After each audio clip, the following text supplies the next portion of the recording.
Healthcare provision for all is enshrined in the country's constitution, but some suggest that the proposed system simply won't work. The consequences of adopting the NHI policy are entirely predictable. I think it will reduce the quality of healthcare provision in the country. I think it will drive more healthcare professionals out of the country. I also think it will create a bureaucracy entirely incapable of handling the huge volume of claims that will arise due to the free healthcare for all.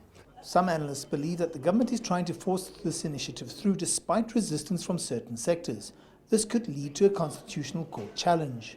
I think that it seems that the National Health Insurance Plan is going ahead regardless of what the public actually thinks about it, and that's very worrying. It seems that the NHI is a good idea, but given South Africa's uniqueness, its unemployment rates, the fact that there's no actual treasury document that came out with the NHI, one wonders whether the NHI is actually going to be effective.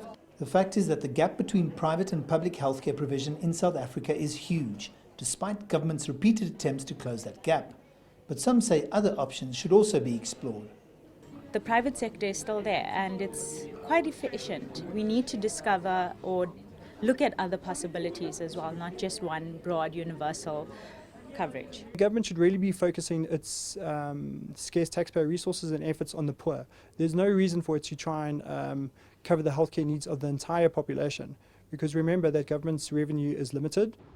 South Africa's healthcare system is probably the best on the continent and amongst the better ones in the rest of the world. And it seems as if this new NHI proposal may well take that down to a lower level. This is not good news for people who need healthcare. I'm Angelo Coppola for CCTV in Johannesburg.